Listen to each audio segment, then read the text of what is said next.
أعوذ بالله من الشيطان الرجيم. بسم الله الرحمن الرحيم.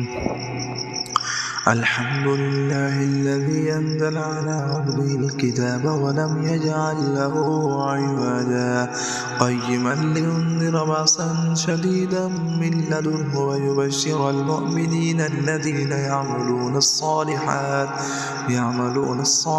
أن لهم أجرا حسنا ماكثين فيه أبدا وينذر الذين قالوا اتخذ الله ولدا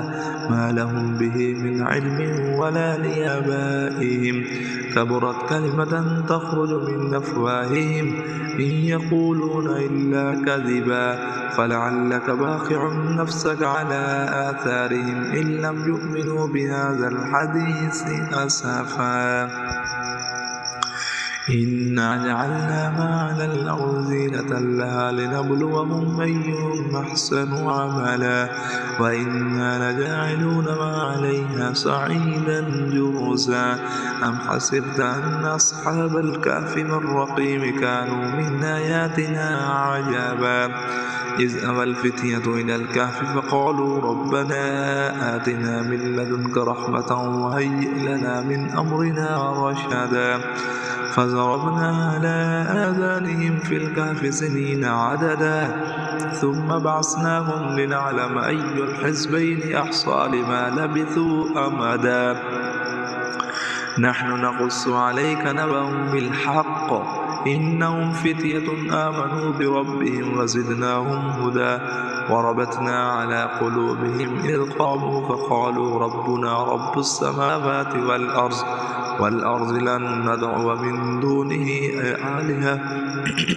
من دونه إلها لقد قلنا إذا شططا هؤلاء قوم اتخذوا من دونه آلهة لولا يأتون عليهم بسلطان بين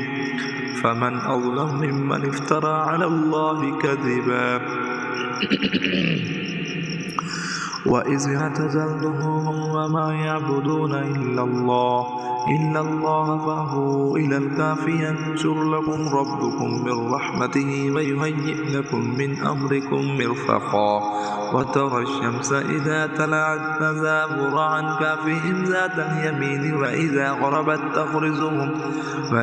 غربت تقرضهم ذات الشمال وهم في فجوة منه ذلك من آيات الله من يهد الله فهو المهتد ومن يضلل فلن تجد له وليا مرشدا وتحسبهم أيقاظا وهم رقود ونقلبهم ذات اليمين وذات الشمال وكلبهم باسط ذراعيه بالوسيط لو اطلعت عليهم لوليت منهم فرارا ولملئت منهم رعبا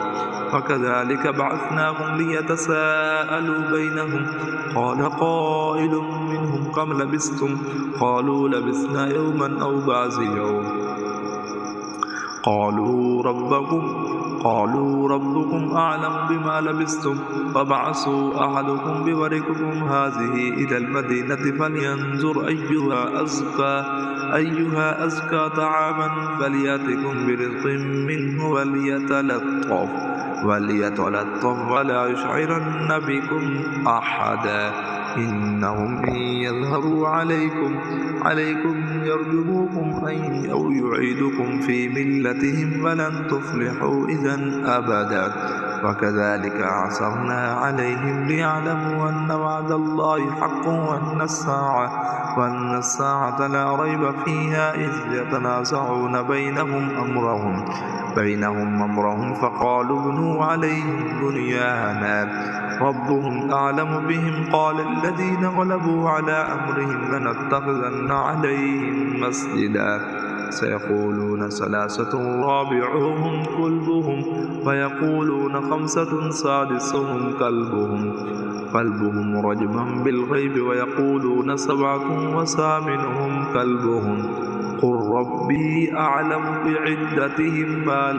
ما يعلمهم إلا قليل فلا تمار فيهم إلا مراء زاهرا